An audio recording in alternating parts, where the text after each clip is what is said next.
Bienvenidos amigos a su programa El Doctor Cinema. El día de hoy tenemos un invitado sumamente especial. Él es director y también ha sido guionista de una de las series más importantes y más impactantes de Brasil, que es el 3%, que es transmitida por Netflix. Y, dato curioso, es una de las más vistas de habla no inglesa en Estados Unidos, que eso es un mérito bastante grande, ¿no? También tiene diferentes producciones y ha trabajado en diferentes lugares en Brasil, pero creo que en este lado del continente, eso es una de las producciones que más se conocen, ¿no? Con esto damos la bienvenida a João JH. Bem-vindo, João, como vai? Tudo bem? Obrigado aí pelo convite. Estou muito feliz de falar com vocês e curioso para saber o que o pessoal aí do Equador quer saber sobre a série. Obrigado por aceitar o convite. Não? Eu tenho preparado algumas perguntas para você, eu vou dizê-las e vou ir traduzindo mentes. Hemos dado la bienvenida a João JH y vamos a empezar con algunas de las preguntas. Nos dijo que está curioso un poco por saber qué queremos saber aquí en Ecuador acerca de la serie, ¿no? A primeira pergunta, você é diretor e roteirista da série 3%. Como chegou a essa posição? Eu entendo que foi um projeto que começou na época na universidade e há mais ou menos um tempo de 10 anos que vocês estiveram trabalhando no projeto. La primera pregunta es, fuiste director de la serie 3%, ¿cómo llegaste a esa posición de director? Y entiendo que el proyecto empezó como un proyecto de la universidad y han estado trabajando más o menos alrededor de 10 años en esse projeto. Primeiro de tudo, né?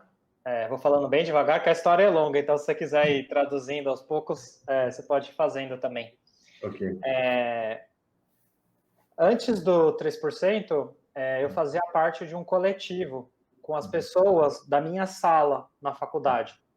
Então, a gente já estava desenvolvendo alguns projetos, porque a gente já tinha esse coletivo numa produtora, que aconteceu porque a gente colocou um vídeo no YouTube, que é o Matrix Baixo Orçamento, The Matrix Low Budget, e viralizou, né, esse projeto. Aí a gente formou um coletivo com algumas pessoas, e esse coletivo era um coletivo de criação de uma produtora chamada Maria Bonita Filmes. E aí, nessa produtora, a gente manteve contato, fazia uns projetos, e surgiu um edital, né, um prêmio do governo para a criação de série, né? Então, a gente junto desenvolveu esse projeto do 3%. O Pedro Aguilera teve a ideia, eu, Dani Libardi e Daina Gianecchini, a gente desenvolveu junto, nós quatro, esse projeto, inscreveu e ganhou esse prêmio para fazer o piloto, né, que é o primeiro episódio, né? Déjeme traducir, es mucha información. Dice que empezó como un proyecto de la universidad, en donde en la época universitaria ya formaron una especie de colectivo, una especie de asociación con varias personas que estaban en la universidad, ya trabajaron en varios proyectos juntos, hasta que un momento hicieron un proyecto que fue subido a YouTube, que es un proyecto de bajo presupuesto, y luego este proyecto lo presentaron y ganaron una convocatoria del gobierno, del gobierno, en donde obtuvieron un financiamiento ya para hacer la serie. En este proyecto trabajaron sobre todo Pedro Aguilera, que es que estuvo dentro de la idea principal, y también otros guionistas, no lembro os nomes deles. Daina e Dani Libardi. Eles ouviram. São nomes. Ellos trabajaron en la serie. Depois Enfim, aí a gente fez o piloto e tinha duas partes, né? Esse concurso, né? Que era fazer o piloto, filmar o piloto e fazer a bíblia da série para fazer a temporada completa. Uma temporada de 10 episódios, se eu não me engano, de meia hora. A gente não ganhou para fazer a temporada, a gente perdeu o concurso. E aí a gente pegou esse piloto que a gente tinha, que era um piloto de mais ou menos 30 minutos, E a gente dividiu em 3 partes, 3 episódios e transformou numa websérie no YouTube. Y ahí isso. Después de ganar, ¿no? Este tuvo dos partes. La primera parte era para hacer el piloto y había otra parte para hacer una Biblia para desarrollar toda una serie y poder vender el proyecto, ¿no? La segunda parte no la ganaron y con el piloto más bien desarrollaron una serie web que fue transmitida por YouTube. No lembro cuántos episodios era. 3. 3 episódios. E aí a gente começou uma campanha com o que tinha no YouTube do tipo nós queremos fazer uma ficção científica brasileira, uma distopia brasileira, e a gente procura um canal. Então divulguem as séries, espalhem por aí. E além disso a gente colocou a legenda em inglês e divulgou fora também do Brasil. Então acabou tendo várias reportagens aqui no Brasil sobre uma ficção científica brasileira, que é uma coisa muito nova, que não tem no Brasil, né? E chegou nos Estados Unidos. Aí a gente chegou a ter uma reportagem na revista Wired sobre a série. E nisso que acabou chegando no pessoal da Netflix. Después de esto, hicieron un esfuerzo bastante grande por llevar esta serie a las diferentes cadenas de televisión. Hicieron una serie de ciencia ficción, que es algo que es muy poco común en Brasil, y le pusieron traducción en portugués, perdón, en inglés, y empezaron a meterlas en diferentes mercados en Estados Unidos, y así fue que llamaron la atención de Netflix, ¿verdad? Isso. Aí, né, nesse meio tempo, né, como não ganhou o projeto, e a produtora que a gente trabalhava, a Maria Bonita Filmes, ela fechou. É uma produtora que a gente não ganhou, a produtora não tinha mais projeto, acabou fechando. Aí a gente assinou com outros produtores que não deu certo. E aí depois a gente assinou com a Boutique Filmes, que é a produtora da série, que é com o Thiago Mello, né, um dos sócios, que eu trabalhava com ele na Boutique. Ele quis pegar o 3% e negociar o 3%. E aí, nessa época, que era mais ou menos, a gente colocou o 3% no YouTube em 2011.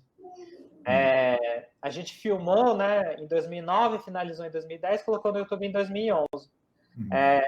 E a Netflix estava fazendo experimentos no Brasil, estava começando a crescer muito no Brasil, e eles estavam começando a fazer as séries originais dele. E antes do 3%, teve uma série só, internacional, né, que foi a Clube de Cuervos, que foi a primeira original internacional da Netflix. O 3% não foi só o primeiro original brasileiro da Netflix, mas foi o segundo do mundo da Netflix, né? Tirando Estados Unidos e Inglaterra, né? E aí o Eric Barmack, que cuidava das produções internacionais, era fã do 3%. Então, há uns anos já, ele queria fazer a série, só que ainda não tinha esse pensamento de investir em produções internacionais. E aí, quando teve a oportunidade, a gente entrou numa concorrência interna, o Thiago Mello negociou com ele e tal, né? Da Boutique fez esse acordo, e a série acabou acontecendo, acabou fechando para fazer a primeira temporada da série. Mucha información, vamos a tratar. Estuvieron con María Bonita, con la productora María Bonita, que es con la que empezaron. Un momento ya no existió y pasaron con Boutique Films, que empezaron a trabajar este proyecto. Intentaron, una vez que llamaron la atención de Netflix, es una de las primeras producciones que como Netflix se empezó a meter en Brasil, veía que tenía una buena acogida. Hubo un proyecto antes de esta, que era el Club de Cuervos, pero el 3% fue una de las que tuvo mayor impacto de habla no inglesa, no solamente en Estados Unidos, sino también en lugares como en Inglaterra, donde precisamente el hecho de ser de habla no inglesa es bastante importante, porque es la única en ese sentido, que trabajaron también con No Lembro Nomi de Thiago Mello, isso. Thiago Mello, que trabajaron bastante con él para poder coger este proyecto, que fue que finalmente se apostó por hacerlo ya una serie una magnitud bastante grande. Y ya con este proyecto lo trabajaron y ya se empezó a hacer la serie, ¿no? E o que é muito interessante de conversar, e eu acho que é válido para vocês aí do Equador, que é o seguinte, sempre teve essa ilusão, né? Não uma ilusão, né? Sempre teve esse pensamento de que os americanos não gostavam de ler legendas, né? Então, existia esse pensamento de que dificilmente uma série legendada poderia ter impacto mundial, né? Ter impacto nos Estados Unidos, né? E no mundo todo, né? E aí o Narcos quebrou esse paradigma, né? A ser falado em inglês e espanhol, né? E aí tinha a legenda em inglês, né? E fez super sucesso nos Estados Unidos. Aí o 3% depois do Narcos veio a provar que uma série... Mas o Narcos ainda era uma produção americana, né? E aí o 3% foi a primeira completamente internacional, né? Brasileira, né? Que conseguiu um nível de audiência tão bom, né?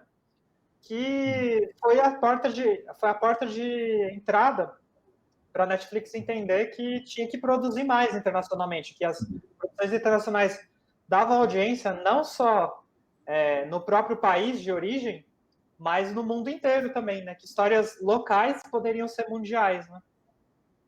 Y que los americanos pueden leer leyendas. Exato,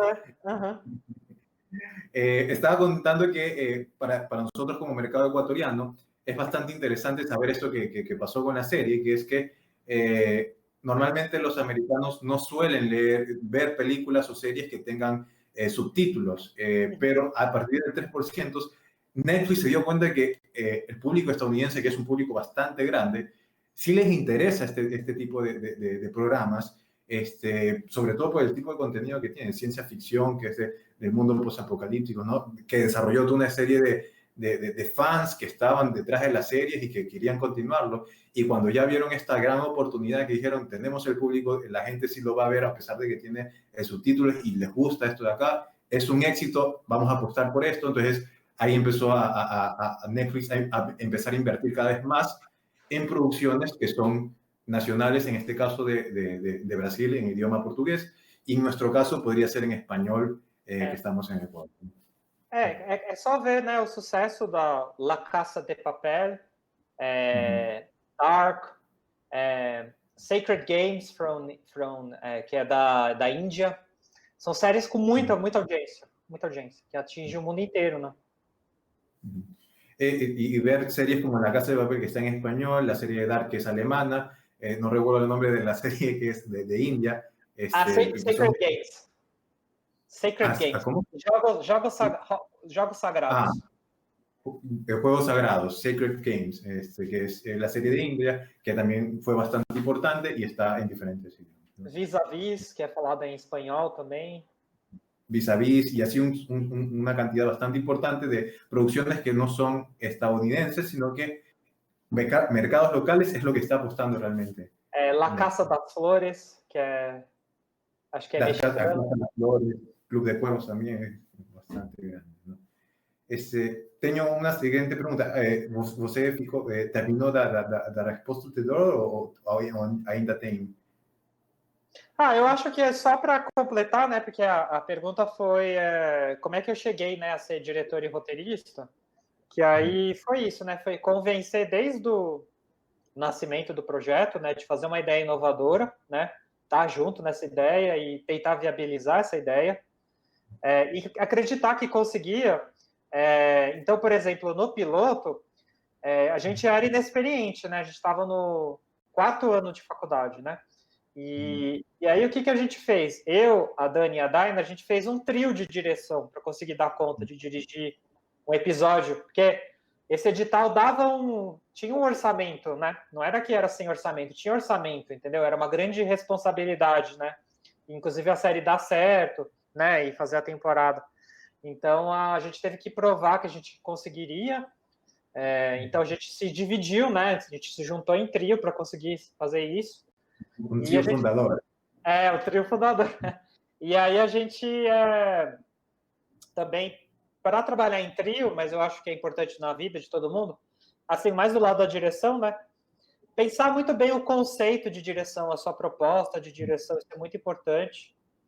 E do meu lado de roteirista, eu fiz o desenvolvimento da série, né? Tanto do piloto quanto da Bíblia da série, junto com a Guilherme e com outros roteiristas, né? Fiz o roteiro da primeira temporada e dirigi, né, a primeira temporada, e a partir da segunda eu só dirigi, aí não dava tempo de dirigir e escrever, mas eu escrevi até a primeira temporada.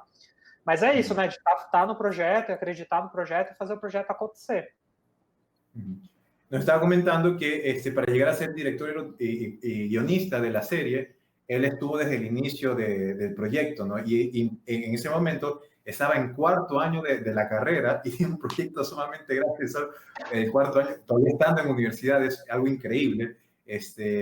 Y tenían un presupuesto que no es sumamente elevado ni tan bajo, tenían un presupuesto y era una responsabilidad tener ese presupuesto porque tenían que buscar la forma de hacer ese piloto y sobre todo se pusieron de acuerdo en la parte de la dirección con dos personas más para que pudieran dirigir el proyecto, pero que tengan la misma visión o el concepto de la dirección de lo que querían hacer con esto de aquí, ¿no?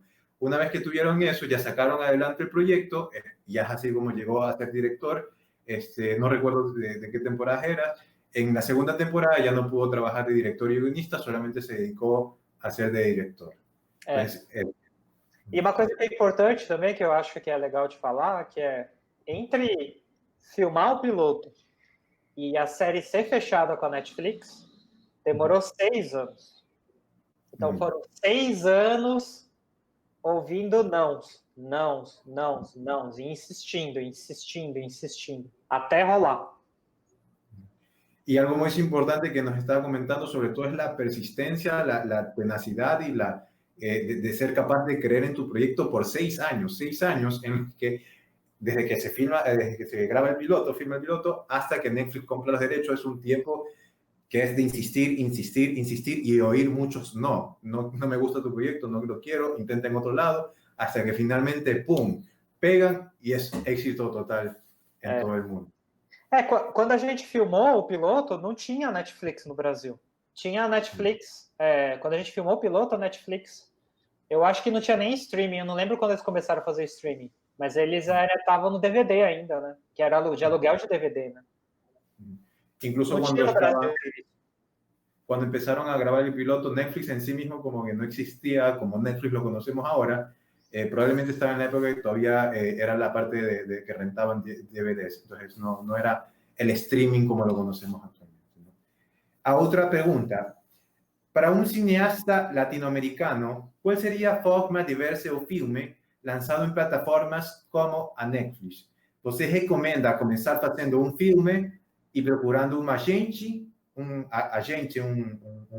pessoa que vende as películas, ou começar com uma cortometragem y moverlo por los festivales o nas redes como YouTube?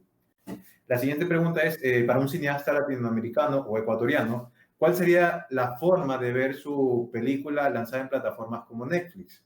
¿Recomiendas que sea lanzado primero una película y moverlo con un agente, o comenzar con un cortometraje y asistiendo a festivales, o ponerlos por plataformas como YouTube?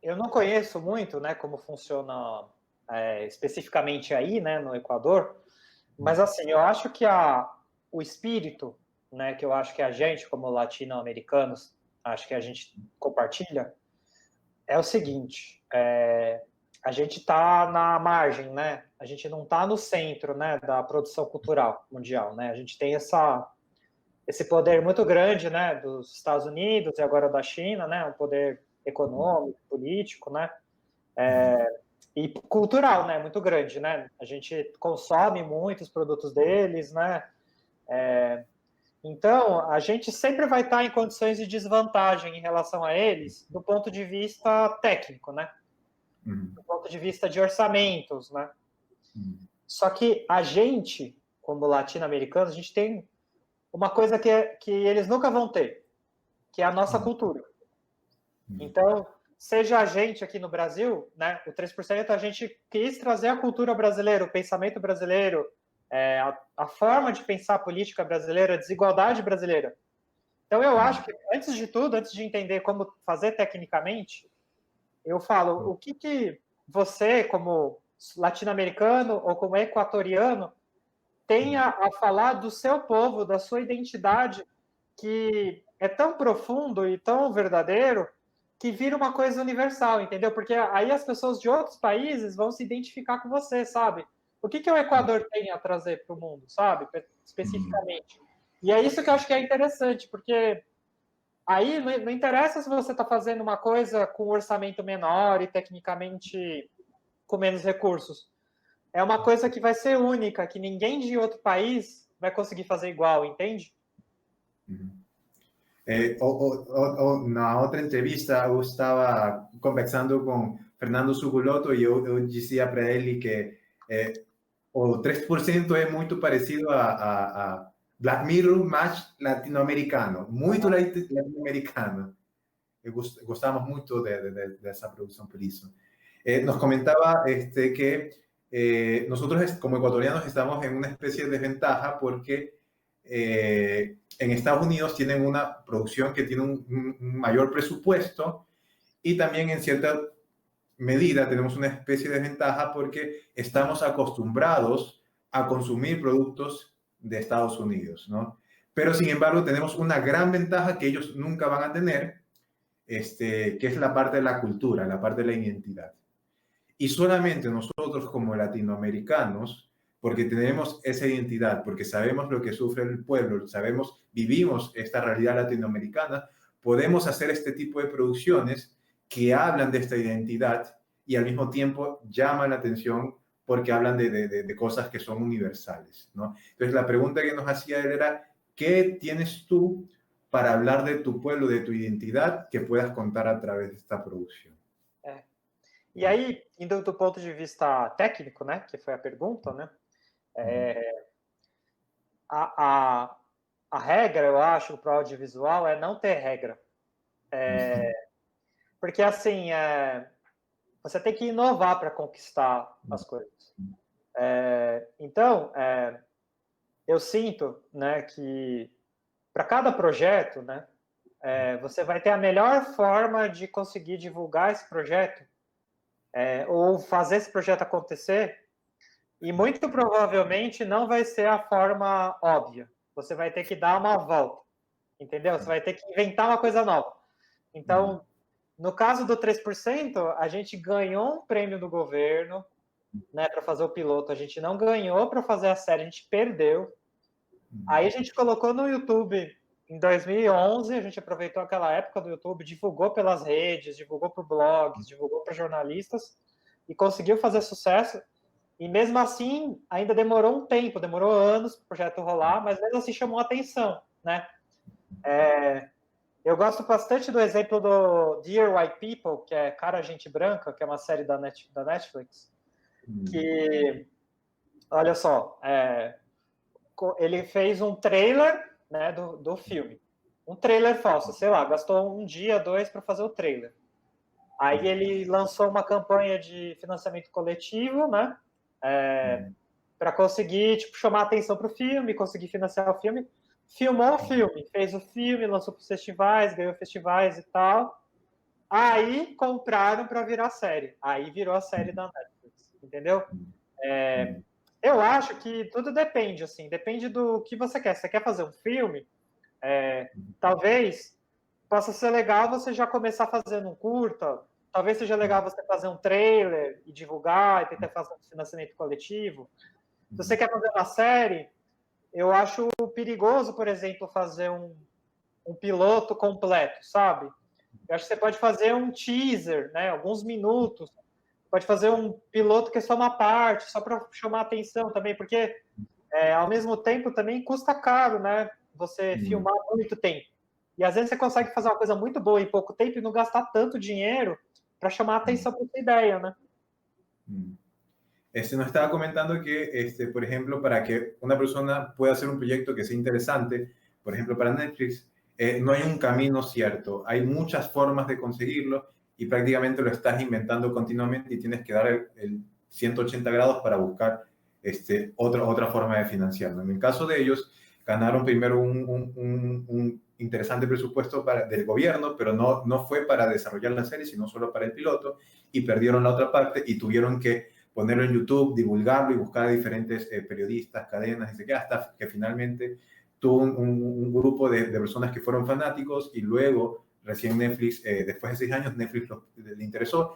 Y tienes otro caso que es como el de Dear White People, que en ese caso ellos hicieron un tráiler, del tráiler hicieron la película, de la película ya Netflix financió para hacer la serie, ¿no? Entonces, no hay un camino cierto, es bastante marañado, hay muchas formas de llegar, y recomienda, por ejemplo, que de repente, si es que no tienes el presupuesto, no te vayas al piloto, sino a hacer un tráiler, una especie de idea de lo que va a ser la serie, para que dé el feeling, para que dé un poco de cómo va a ser, de qué se va a tratar, y puedes hacer muchos trailers para que esos de ahí lo puedas meter y de ahí negociar, ¿no? E aí eu acho muito legal que cada autor, né, cada diretor ou roteirista, use o seu ponto forte, né? De repente, o ponto forte da pessoa é ser youtuber. De repente, o ponto forte da pessoa é estar no TikTok, né? De repente, é o Instagram. Fazer vídeos no Instagram. De repente, você usar isso para você se divulgar e criar essa base de fãs, às vezes pode ser um caminho diferente, entendeu? Um caminho inovador, né?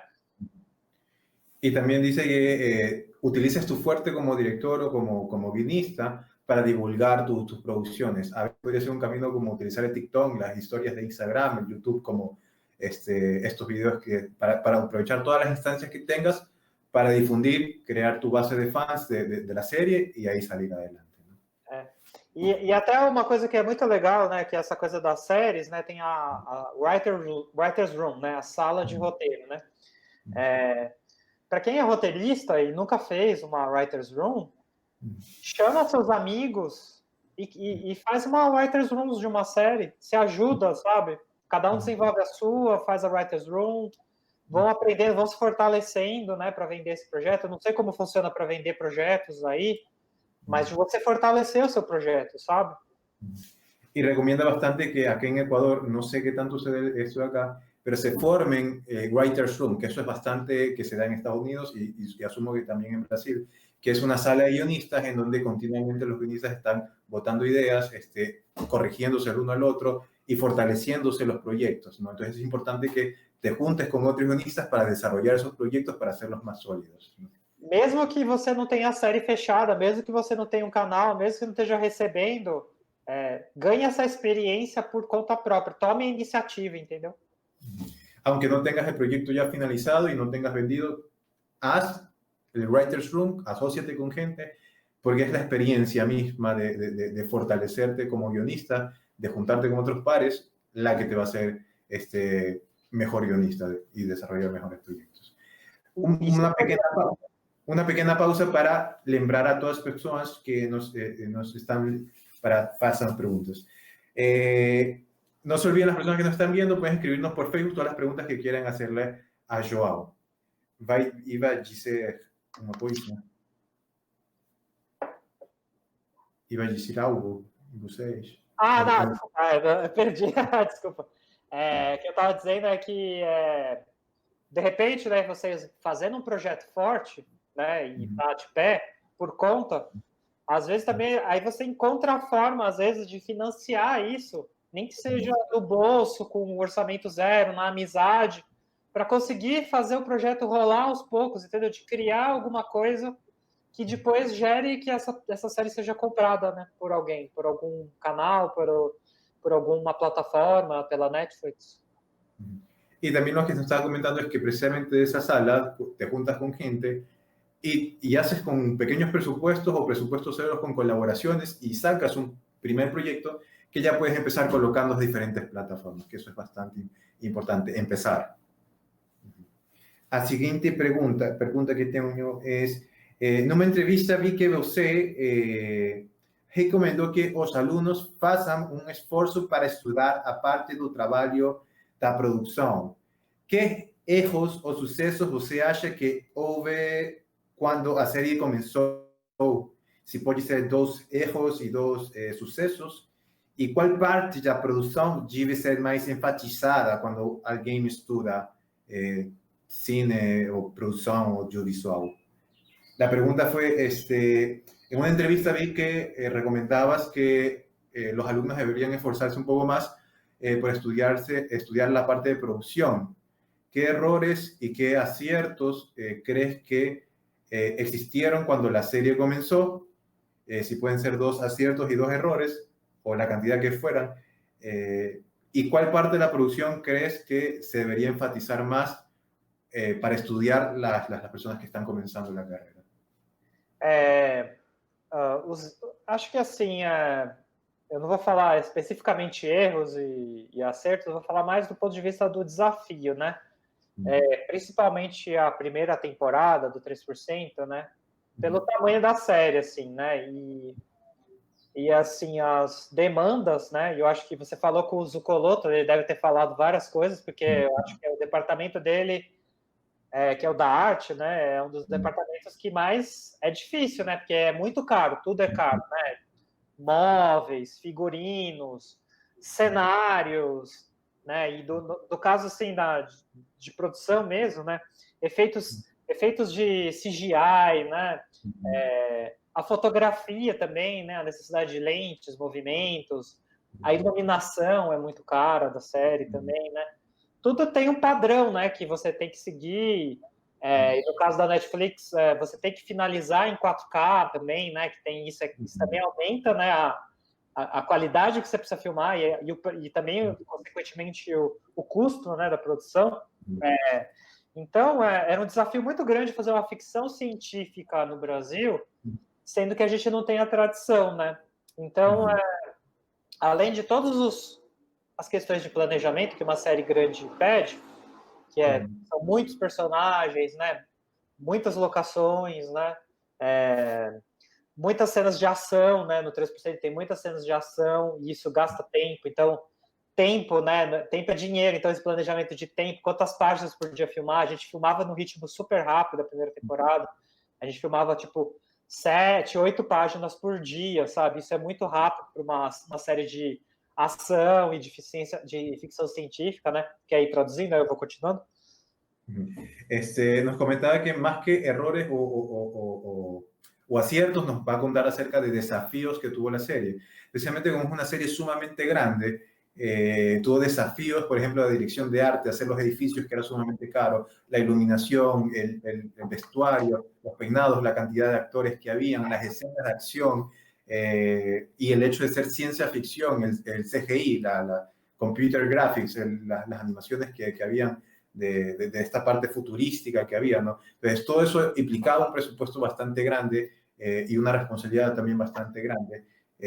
Y sobre todo el ritmo con el que grababan era un ritmo sumamente rápido, sobre todo teniendo unas escenas de acción que era más o menos 7, 8 por día, para lo que normalmente se graba en Brasil es bastante rápido, bastante escenas, bastante exigente e bastante responsabilidad.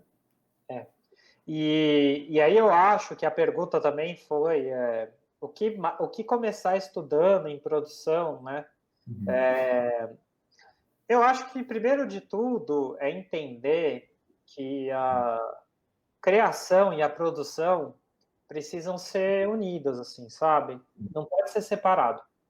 Porque é você trocar com pessoas que sabem mais de você. Então, no caso, uma pessoa que sabe mais de produção que você ouvir essa pessoa, e essa pessoa que sabe menos de roteiro que você, por exemplo, né, ou direção, também te ouvir, né? E ter essa troca.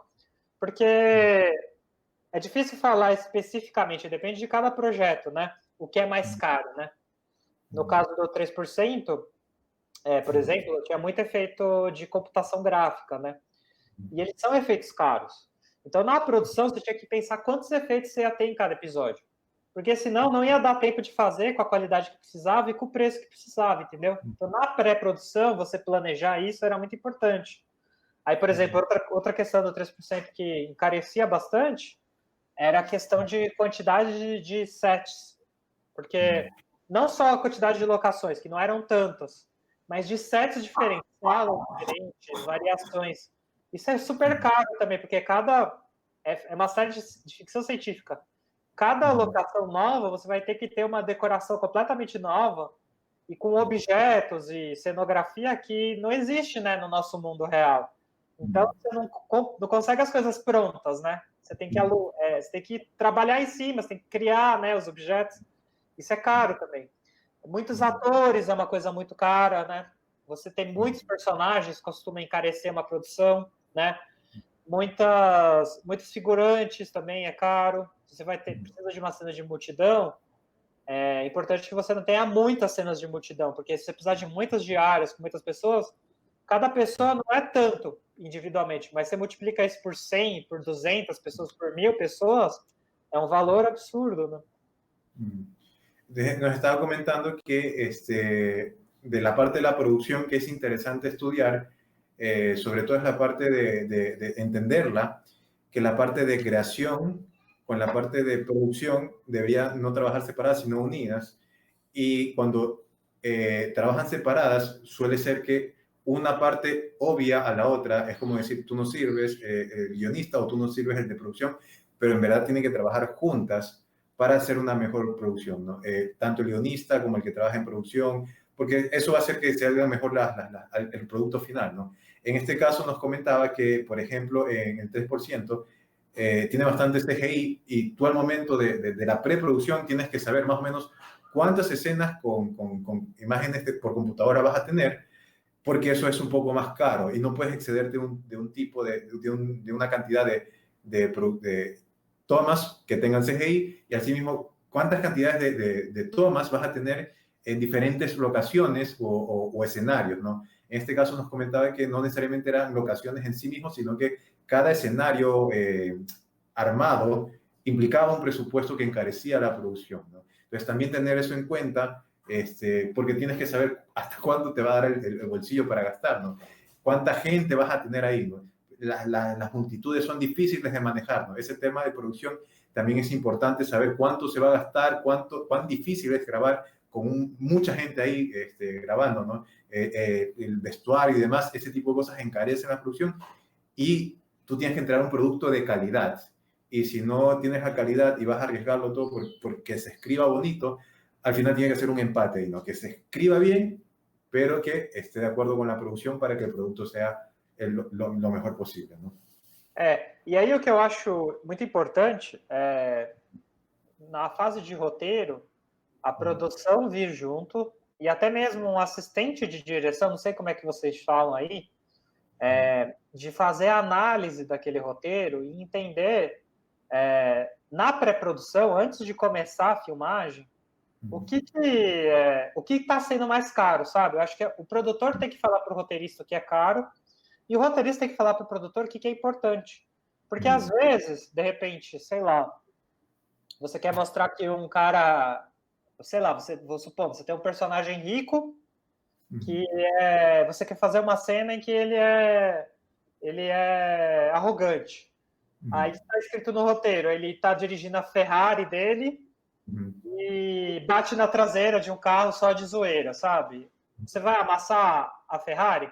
Você não pode pegar esse personagem que é um rico, que é mal educado, e fazer ele numa outra situação, tipo, por exemplo, sei lá, você tá ele saindo de um restaurante de luxo e passa a perna em alguém, sabe? Tipo, isso não vai ter o mesmo efeito dramático que você gostaria de ter, só que sem amassar uma Ferrari, sabe?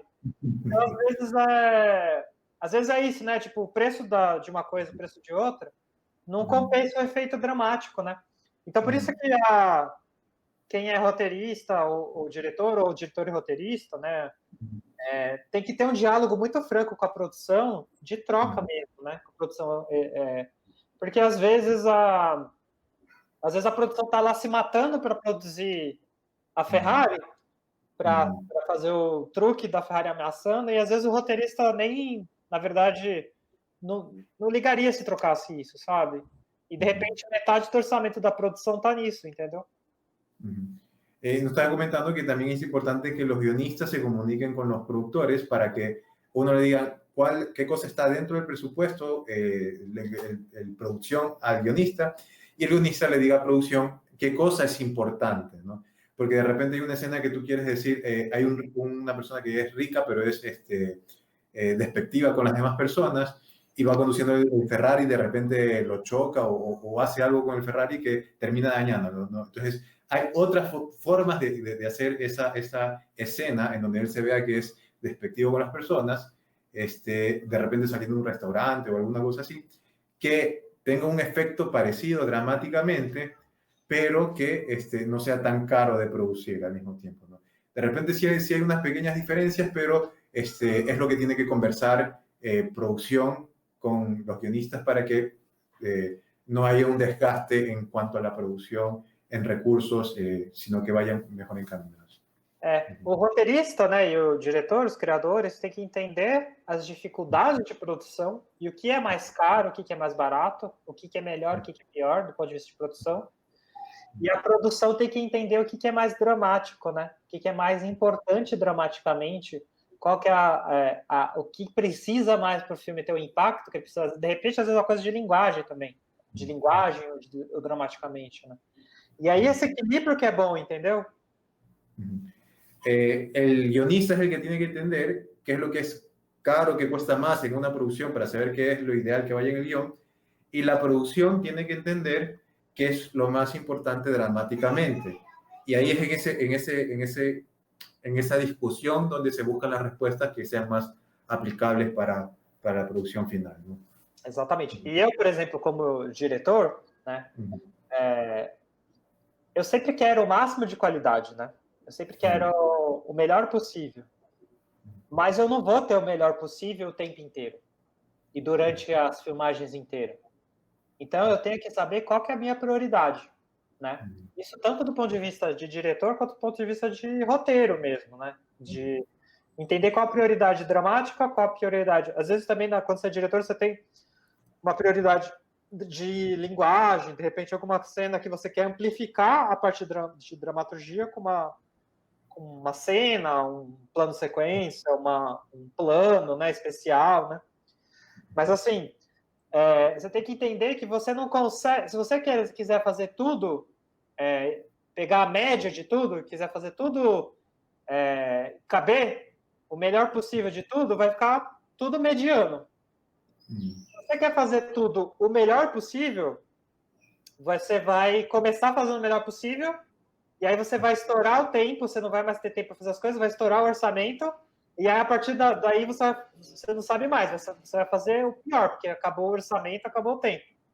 Então, eu sou da filosofia de que você tem que saber onde você vai gastar o seu tempo e o seu dinheiro, e onde você vai fazer o aceitável, né? Você vai falar, olha, essa cena aqui é a minha cena mais importante, essa cena precisa ser incrível, essa cena precisa ser a mais forte, então eu tô bancando, eu vou gastar bastante tempo e dinheiro nessa. Essa aqui, mas eu sacrifico essa, né? Essa aqui vai ter menos recursos, vai ter menos tempo, eu vou fazer de um jeito mais simples, né? Porque eu tô colocando mais esforço nessa, e aí você consegue fazer brilhar, entendeu? Em vez de você ter uma coisa que você começa muito bem e aí você cai, ou você fazer tudo mediano, né? Você tem que brilhar em algumas horas e outras horas fazer o bom o suficiente. E aí é um equilíbrio complicado, né? Para quem, por exemplo, no meu caso, que eu sou diretor e roteirista, eu sempre quero a máxima qualidade, mas eu tenho que equilibrar, né? Nos comentaba que como director siempre uno busca dar lo mejor y tener la máxima calidad en todo, pero al final eso no siempre se va a poder hacer, ¿no? Y como director tienes que elegir en qué gastas el presupuesto y el tiempo para hacerlo, porque si no, de otra forma vas a tener un producto que siempre va a ser mediano porque no te va a dar el tiempo ni el presupuesto, o puede darse el caso de que en un momento tú gastas todo por hacerlo todo bien y al final te gastes sin tiempo y sin dinero. Y lo que nos recomienda más bien es, como guionista, como director, tú piensas, ¿qué de esto aquí es importante y qué es lo que necesita más tiempo y esfuerzo? Y el resto de cosas lo puedes dejar aceptablemente bien y tengo cosas que son interesantes, que no van más abajo de la calidad, pero sí son aceptables, y cosas que son sumamente increíbles de ver y que están bien escritas y dirigidas y todo lo demás, que requieren mucho más esfuerzo, y diriges tu atención en esas escenas. Y eso va a hacer que tu producción destaque. Ni lo medio, ni ir a lo loco y después no tener nada, sino que elegir, saber decidir cuál. Por exemplo, né, nessa quarta temporada do 3%, eu dirigi 2 cenas, né, que foram no episódio 3, no episódio 4. Uma cena que eu dirigi foi a cena do incêndio, né? Então eu tive um incêndio que eu tive que fazer, né? E esse incêndio visualmente é impactante, é forte, é super dramático, mas ao mesmo tempo, para filmar, precisava de muito planejamento, de storyboard, de concept art. Então a gente, com muita segurança no set, bombeiros, tinha vários bombeiros, equipamento de segurança, e depois no CGI, né, na computação gráfica, os efeitos gráficos também, para encaixar, precisavam ter uma qualidade altíssima e muito bem planejados, né? E teve uma outra cena que foi o submarino explodindo também, que foi no episódio 4. Não vou falar mais do que isso, mas também é uma cena que é definidora do que acontece na série, né? Você precisa acreditar que aquilo acontece, que aquela explosão acontece, que o submarino existe, né? E também de planejar aquilo, de pensar aquilo. E não só pensar a filmagem, mas no caso do 3%, pensar a parte de efeitos especiais, de efeitos de computação também. Tanto os efeitos de computação, quanto os efeitos práticos, né? Que é o SFX, né? Que são esses efeitos práticos, efeitos, né, de fogo, de luta e tal, quanto VFX, né? Esses efeitos de computação gráfica e tal. Nos da un ejemplo, por ejemplo, de la serie del 3% en la última temporada, el episodio 2 y 4, que le tocó dirigir una escena que hubo un gran incendio. Precisamente pusieron bastante esfuerzo porque era una escena dramáticamente importante. Bueno, no puedo contar qué pasó, pero hubo un incendio, y pusieron esfuerzo para tanto en el CGI, en la producción, con los bomberos, que dramáticamente se vea bien. Entonces, el storyboard, el concept art, todo ese proceso pusieron bastante empeño. Y también hubo otra escena de un submarino que tampoco voy a contar, que también tuvo sus méritos de realización y que son escenas que dice, son escenas que tú dices, ¿cómo voy a gastar el presupuesto y a dónde dirigir mi atención, ¿no? E eu gosto muito, como diretor também, de pensar nessa interação, né? Como o 3% tem muito desses efeitos de computação, de pensar como vai encaixar o que eu filmo no real com os efeitos, né, de computação. Então, isso exige muito planejamento, muita decupagem, né, storyboards, concept arts. Depois tem um link que eu posso passar para você dos concept arts. Vocês são lindos, você já viu? Eu vi alguns, mas não todos. São maravilhosos, são lindos. E isso tudo a gente fez na pré-produção, né? Então, isso a gente pensou antes. E aí a gente filmou pensando neles, entendeu? Isso é muito importante, né? Eu tenho uma pergunta acerca disso. Eu vou fazer. Nos estaba comentando que lo importante también como director es planear desde antes el concept art y ver también en qué momento vas a utilizar los efectos especiales, los efectos en computadora y los efectos como fuego y demás para planear y saber en qué momento los vas a utilizar y de esa manera estar más estructurado, ¿no? A seguinte pergunta que tenho. A série 3% está situada em um futuro distópico. Uma das coisas mais impactantes visualmente na série é a direção de arte, entre outras coisas. Como foi feita? A partir do roteiro, foi planejado o manejo da estética de uma forma simples, mas eficiente para resolver os elementos futurísticos. Por exemplo, os anéis comunicantes que fala assim, para citar algunos ejemplos, que otros elementos estéticos fueran marcados a partir dos roteiros ou da direção? Na verdade, né, foi uma interação de tudo, né? Vou falar mais da primeira temporada, aí se tiver mais pergunta dos outros, porque também vai ficar meio alongado, porque é muita coisa, tá? Mas basicamente assim, né? A gente tinha um universo do 3%, e aos poucos, né?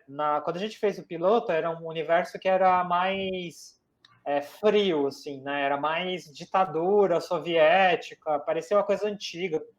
E a gente foi indo para o lado do futurismo, né? Quando virou da Netflix, né? Que foi uma coisa de interação com a própria Netflix e de nós, né? Diretores. Na primeira temporada do 3%, tinha o César Charlone como diretor também. O César era uruguaio e mora no Brasil há bastante tempo. O César Charlone fez a fotografia, não sei se você conhece, ele fez a fotografia do Cidade de Deus, City of God, fez a fotografia do Jardineiro Fiel, né, The Constant Gardener, ensaio sobre a cegueira, Blindness. Aí agora, recentemente, ele fez o Dois Papas, Two Popes. Então ele é um cara do cinema, só que dessa fotografia, de mostrar a realidade brasileira de jeito documental. Ele gosta muito das cores do Brasil, né? Da favela, das cores da alegria do povo. Então ele trouxe muito dessa pegada pra gente, foi muito legal. E é uma coisa que está bastante na primeira temporada, principalmente no continente, essa estética brasileira, essa coisa do carnaval também, das nossas cores, né? De trazer... Que normalmente nas distopias gringas, né? Principalmente inglesas, americanas, é uma coisa muito... A pobreza é muito cinza, muito sombria. E a gente que é da América Latina, a gente vê a pobreza todo dia, né? A gente vê na rua, entendeu? E é colorido, é grafite, as pessoas não estão chorando, né? Porque estão pobres, elas estão vivendo a vida delas na pobreza, né? Então elas têm uma vida, né? Então a gente pensou bastante assim na concepção do continente, né? E aí para o Mar Alto, a gente queria trazer essa questão da tecnologia. Só que a gente não tinha muitas... o nosso orçamento não era muito alto na primeira temporada. Então a gente tinha que ser bem criativo, né? Então, uma coisa que foi muito legal na primeira temporada é que a gente tinha um consultor de tecnologia, que é um professor da USP, que é o da Universidade de São Paulo, que adora essas novas tecnologias e tal. Acho que é melhor você já traduzir agora para eu continuar, né? Sí, por favor. La pregunta fue un poco, la serie es bastante llamativa, sobre todo por la parte de dirección de arte, entre otras cosas, y llama la atención cómo resuelven de manera sencilla, pero bastante eficiente, esta visión futurística que tienen, ¿no? Por ejemplo, tienen anillos especiales que se comunican y es como un celular, ¿no? Y nos comentaba que lo resolvieron de muchas formas, de todo un poco, que es, por ejemplo, con el director de arte, director de fotografía, que trabajó, entre otras cosas, en la Ciudad de Dios, que es bastante conocida, que es uruguayo y vivió durante un tiempo en Brasil. Comentaba que precisamente como parte de la dirección de arte, la decisión fue que la pobreza se vea bastante colorida, porque en Latinoamérica es así, ¿no? No es que al principio el piloto, las zonas pobres eran como que más tristes, más cenizas, más colores menos vívidos, pero en el momento que salió esta serie ya para Netflix, es una pobreza alegre de muchos colores, como se ve en la serie, ¿no? Que tiene bastante esta estética, bastante de carnaval, bastante de Brasil, bastante latinoamericana, ¿no? Y, por ejemplo, también para la parte futurística de ciertos elementos, tuvieron un consultor de tecnología, que era un profesor, no recuerdo en dónde, profesor que precisamente le gustaba acerca de estos elementos tecnológicos que se iban a utilizar para la serie. E aí, né, Lully o nome dele, o nome do professor, Lully. Aí é uma coisa muito legal que ele trouxe, né, e é isso, né, de você começar a vestir a tecnologia, né? E aí que veio a ideia de qual que é o máximo de miniaturização que poderia ter uma coisa antes de virar um chip na cabeça, né? Então, a ideia do anel veio daí. E o anel parece uma coisa super tecnológica e tal, mas é um anel que custa muito barato, muito barato. Tipo, você compra no centro aqui de São Paulo, você compra saco assim, né?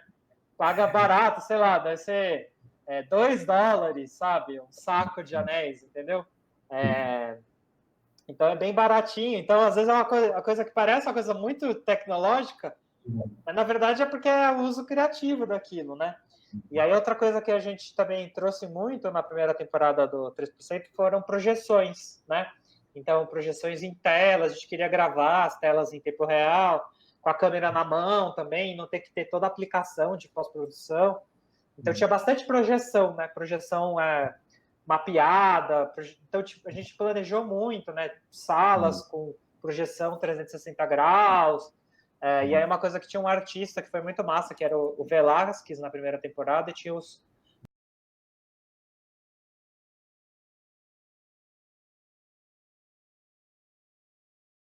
projeções e tal. E isso deu uma cara tecnológica para o Maralto, porque a gente não tinha nada do Maralto, na verdade, né?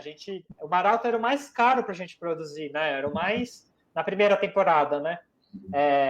Então a gente deu vários truques, né, para dar essa sensação de que tinha uma coisa muito tecnológica. E aí a gente sonhava com Inhotim, que é o lugar que a gente filmou, o Maralto, que é um lugar que fica lá em Minas Gerais, no Brasil, aqui no Brasil, né, no estado de Minas Gerais. A gente ainda não tinha, né, na primeira temporada. Aí na segunda temporada a gente conseguiu filmar nesse lugar maravilhoso para ser o Maralto, que é o maior museu a céu aberto do mundo. Então, tá no Brasil, né? Um lugar maravilhoso, com uma arquitetura maravilhosa, né? E a gente usou isso, e aí dá uma cara única, né, para 3%, o Maralto, né?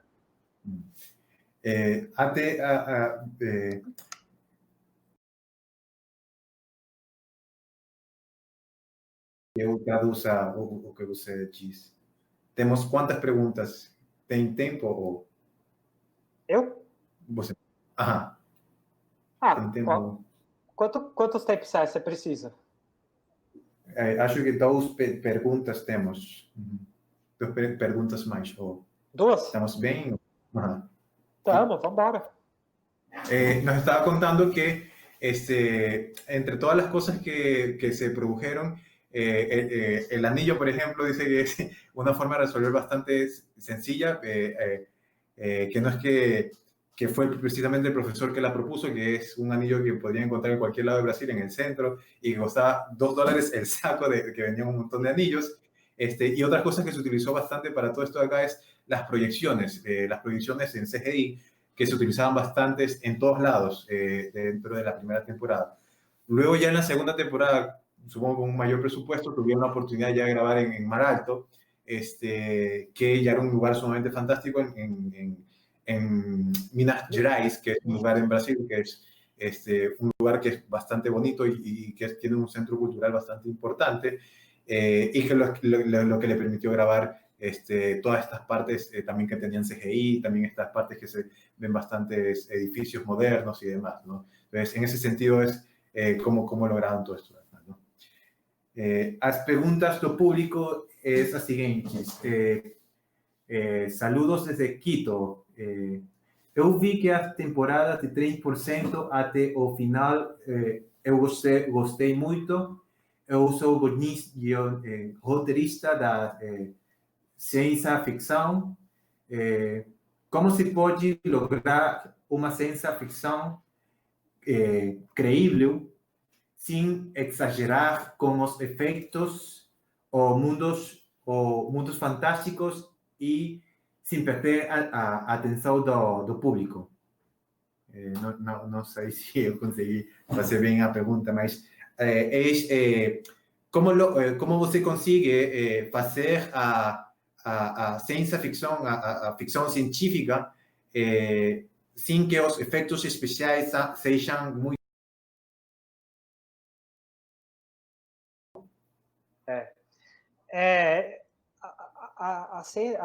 A ficção científica, né, ela vem dessa ideia de que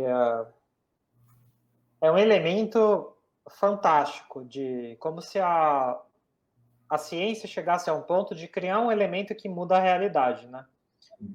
Então, existem formas de você fazer que não são só o filme de efeito especial, de ação, né? Acho que quando você pensa nos gêneros da ficção científica, então, por exemplo, Black Mirror, ele acerta muito, porque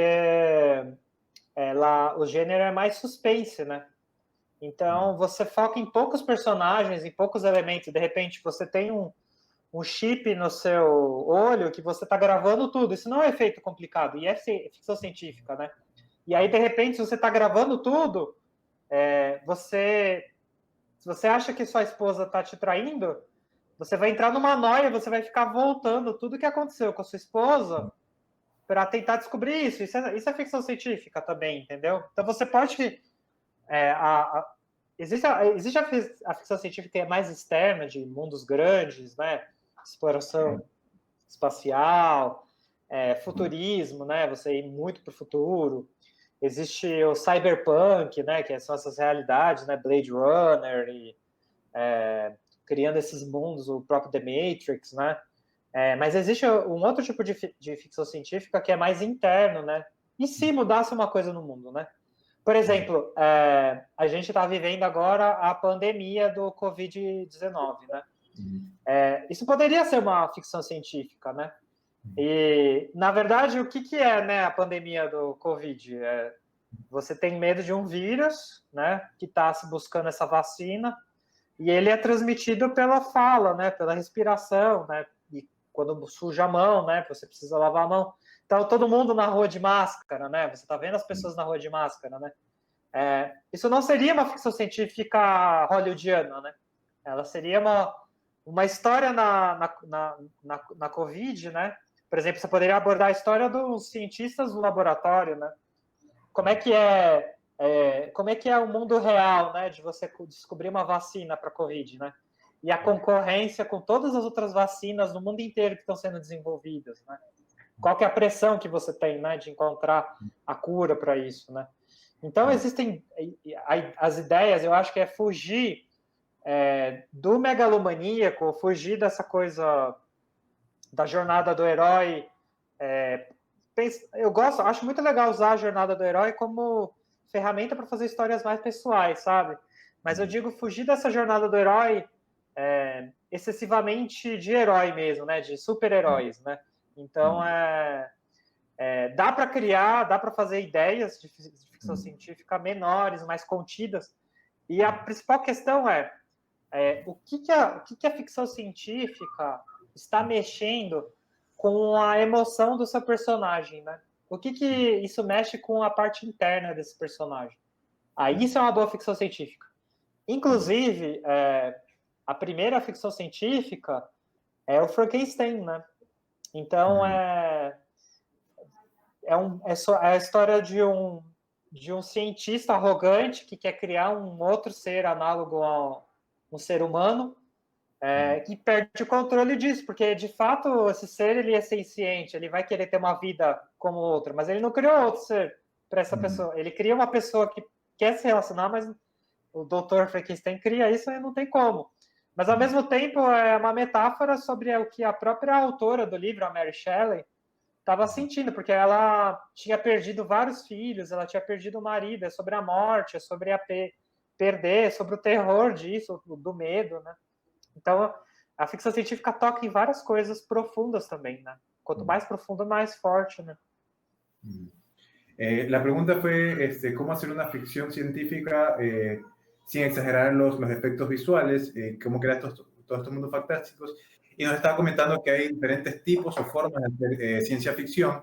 Tienes el ejemplo, por ejemplo, de Black Mirror, en que tienes un aparato en el ojo que te hace ver todo tu pasado y es una especie de ciencia ficción que la vives internamente, y luego tienes ciencia ficción que cambia absolutamente todo, como de Star Wars o diferentes películas de viajes a las estrellas, de monstruos y no sé qué, que es un poco más megalómano, y tienes esos dos tipos de ciencia ficción, y es bastante interesante hacer esta ciencia ficción que es interna, cogiendo el viaje del héroe como un viaje que es interno, en donde no es un superhéroe que se vale de recursos sumamente grandes, sino que es precisamente que va tocando temas bastante humanos, como en la historia de Frankenstein, que es la historia donde hay un monstruo que crea el doctor Frankenstein, que tiene parte de ciencia ficción, pero está tocando temas que son profundamente humanos, que es de la autora, ¿no?, de Mary Shelley, que hablaba acerca de sus pérdidas de sus hijos, pérdidas de su esposo, y unas cosas que fueron muy fuertes que ella vivió, que es de tocar la muerte,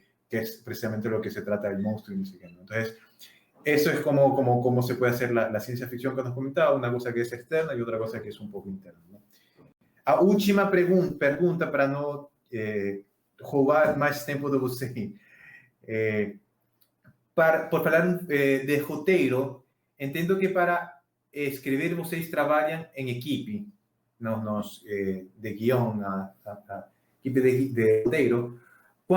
Em quanto aos diálogos e personalidades dos personagens, como você construir o personagem e sua forma de falar para que o personagem permaneça sólido e não se confunda com a voz do roteirista ou se torne uma mistura de cada roteirista da série?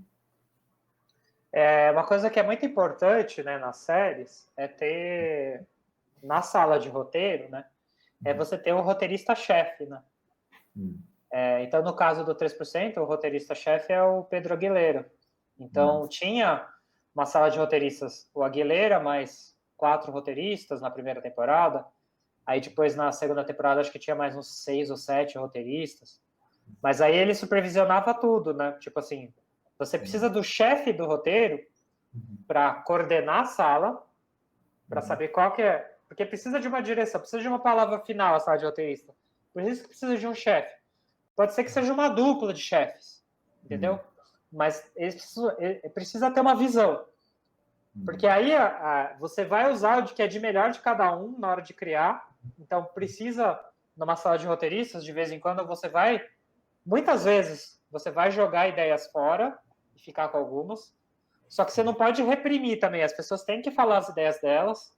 E algumas vão ser aceitas, outras não. Mas cabe ao roteirista-chefe saber esse guia, né? E trazer essa orientação para o grupo, para a equipe.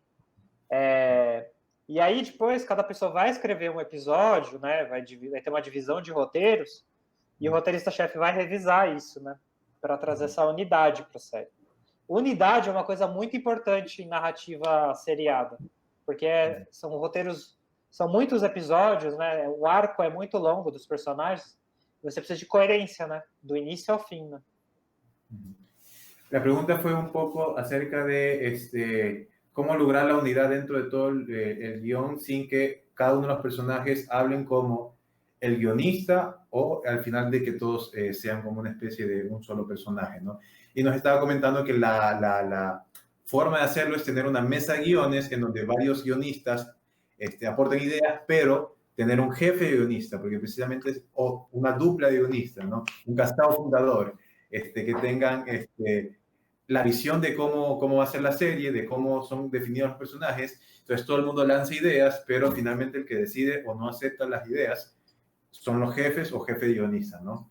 Un último chica para todas las personas que nos están olhando nosso público, que você pode citar. Dica? Eu acho que a principal dica eu acho que tem bastante brasileiro também assistindo a gente, eu não sei como é que tá, mas eu acho que para quem para o pessoal do Equador, assim... Do Equador. Para o pessoal do Equador, eu acho importante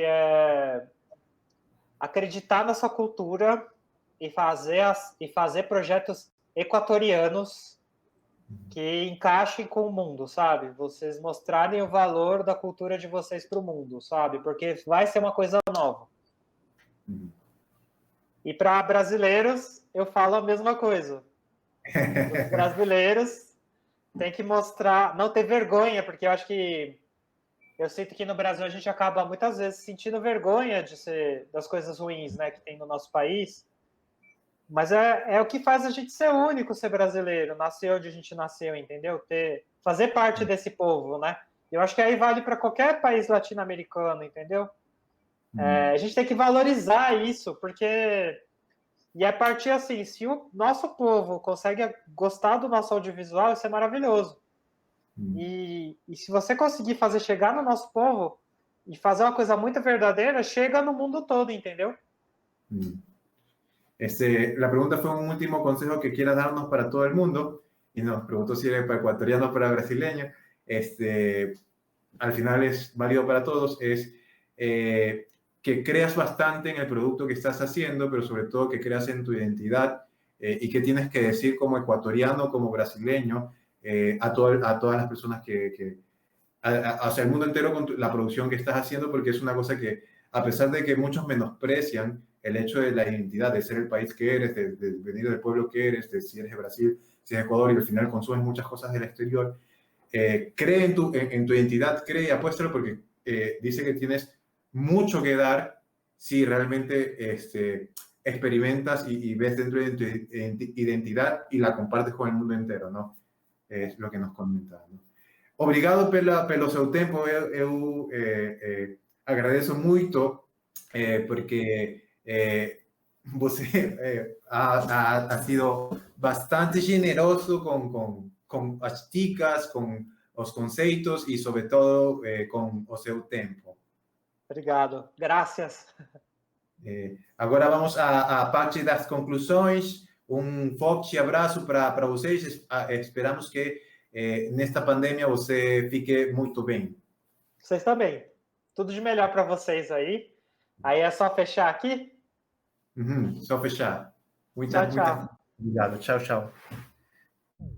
Bueno, amigos, nos quedamos una vez más en el último segmento, la parte de las conclusiones. Como ven, el día de hoy ha sido una entrevista bastante interesante, bastante información, sobre todo bastante cariño de parte de Joao Yotaga Crema. Nos ha conversado muchas cosas y nuevamente casi que un poco injusto tratar de resumirlo todo en solamente 3 puntos, ¿no? Pero yo me quedo con una de las cosas que más me impactó de lo que dijo, es la parte de la identidad, que es algo que en Brasil nos comenta que se vive bastante, y en Ecuador también yo lo he percibido que hay una especie de vergüenza de la identidad de quién eres y de cómo compartirla con el mundo entero, y en cambio nos dice, mira, la parte identitaria de nuestro proyecto fue lo que mejor ha servido como producto de exportación. El quién eres, qué tienes que compartir, la parte del carnaval, los colores, la parte de la pobreza, las desigualdades. En este caso son cosas que son fundamentales del 3%, y no dudes de compartirlo en tu proyecto si eres ecuatoriano, ¿no? Habla de tu cultura, habla de Guayacanes, de Samanes, de Urdesa, de Mapasingue, del manglar, habla del cuy, habla del cóndor, habla de todo lo que significa ser ecuatoriano, desde tu punto de vista, desde donde concibes la cultura y demás, ¿no? No tengas miedo de compartir eso ahí, también dentro del lenguaje cinematográfico, de todo lo que implica estar dentro de los estándares de las emociones y lo que pueda conectar también con un público internacional, ¿no? Es pasar de lo global, pero también llevar tu aldea, ¿no? Que es lo que muchos comentan, ¿no? La segunda cosa que quisiera quedarnos conjuntos de todo lo que les decía es: nunca dejes de hacer cines, de reunir a tu equipo de amigos que hacen cine, de guionistas, de directores, que hacen vestuario, y junto con ellos ya empieza a crecer como cineasta a través de sala de guionista, un writer's room, en donde continuamente estén haciendo series, escribiéndolas, y en lo posible también hacer trailers que puedan servirte para promocionar tu producto audiovisual, tu serie, tu película, que las transmites por YouTube, por TikTok, por Instagram, mientras lo estás haciendo cuando ya esté terminado, y puedas llegar también a una cadena con un tráiler de lo que será tu serie o tu película. En el caso de él nos comentaba que el piloto es un poquito más caro, al menos que tengas la capacidad de hacerlo, bacán, hazlo. En todo caso, si no, haz trailers pequeños con un grupo de amigos que te sirvan para con presupuesto, con ayudas, salir adelante en este sentido, ¿no? Y por último, el tercer punto, pero no menos importante, de todo lo que nos está diciendo, es acerca de la ciencia ficción. La ciencia ficción, en este caso, nos comentaba que en Brasil no era un género en el que las cadenas de televisión hayan apostado bastante durante todos estos tiempos, ¿no? Como sabemos, Brasil es una mega producción, sobre todo en series o novelas históricas, novelas de las que se ven siempre por las cadenas nacionales, y la ciencia ficción no se ha visto tanto esa explotación, ¿no? Y él nos comentaba que la ciencia ficción, si bien es cierto, hay una forma que hacerla mega fantástica, como el universo de Star Wars, las películas del espacio y demás películas, también hay otra forma de hacer ciencia ficción con objetos sencillos que hablen de esa realidad de ciencia ficción a través de estas producciones de yo que sé, un anillo que te sirve para intercomunicarte, y al final el anillo simplemente es un anillo. ponerte algo en el ojo o hacer a través de efectos especiales algo en el ojo que te permita ver ciertas cosas y es bastante interesante porque es una realidad como lo que sucede en Ecuador, ¿no? En Ecuador tampoco es un tipo de producción que se haya explorado, pero que al final de cuentas con creatividad, esfuerzo y bastante meterle cabeza es algo que se podría hacer en Ecuador, ¿no? Con un poco de estudio en el tema, ¿no? Entonces, eso. Agradecemos muchísimo a Joao Jotaga por haber compartido todo este tiempo, bastante generoso con todo lo que nos ha dado, consejos y demás. Y me despido no sin antes agradecer a la Facultad de Artes y Humanidades de la Universidad Católica de Santiago, Guayaquil, a la carrera de cine, que con su programa, que tiene el balance perfecto entre la teoría y la práctica, está formando a los cineastas del futuro, que ya desde ahorita, desde el primer año de carrera de la universidad, están dando frutos en festivales internacionales, y esto es algo importante porque no cualquier universidad puede decir esto acá, que sus estudiantes de primer año están en festivales internacionales. Muy pocas universidades, por no decir ninguna, tienen esta facultad de decir esto de acá, y es porque tenemos el balance perfecto entre la teoría y la práctica, ¿no? Que desde el primer año estás empezando a practicar esto de acá. Vean todas las becas que tenemos, las becas académicas, culturales, deportivas, las becas del CENESID, puedes apostar por tu carrera, ¿no? El primer semestre, de repente, pagas tu carrera, pagas una cantidad y luego, a partir del segundo semestre, tú ya tienes una beca académica, deportiva, cultural, que te permite seguir ahorrando para comprarte cámaras y empezar a trabajar en el ámbito audiovisual y demás, y así autofinanciarte tu carrera, o ir directamente por el CENESID y apostar por una beca que ofrecen este tipo de instituciones para que puedas confiar tú también en tu talento y apostar y ser tú el primero en creer y lanzarte por esta carrera tan apasionante. No vayas a una carrera solamente por el dinero, sino a una carrera que tengas la pasión de hacerla. Y esta pasión va a hacer que el dinero que venga detrás, ¿no? Una carrera, como él nos contaba, ¿no? En el cuarto año de facultad, ya tuvo los frutos de ser el primer piloto, pero ya este fruto, en el caso de él, se demoró 6 años, y es lo que te demora normalmente una carrera en rendir fruto, ¿no? Tienes para ser doctor te demora 7 años, pero luego tienes que hacer un posgrado, y dice que son como 10 años, y lo mismo en cualquier carrera, ¿no? En este caso nos comentaba que es lo que le tomó y rinde frutos. Si es lo que te apasiona, te va a rendir frutos.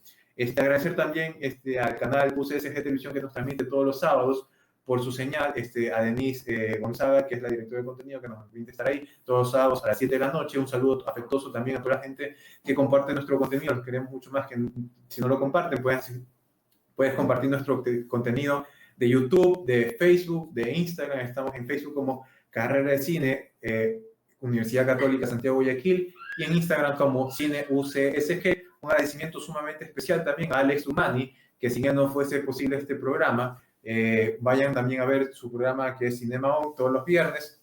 Tiene comentarios acerca de diferentes series y películas bastante interesantes, mucho mejor persona, mucho más interesante que mi persona. En todo caso, vayan a verla, también de su canal Clima88. Y también agradecer a Humusan, humus de lombriz, fertilizante natural que enriquece tu suelo, césped, coco, banana, arroz, lo que sea, lo llena de fertilizante que es natural y sumamente efectivo. Casi que puede decir que es el esteroide de las plantas, ¿no? Pero es sin la parte artificial, sino que es netamente natural, ¿no? Esto agradezco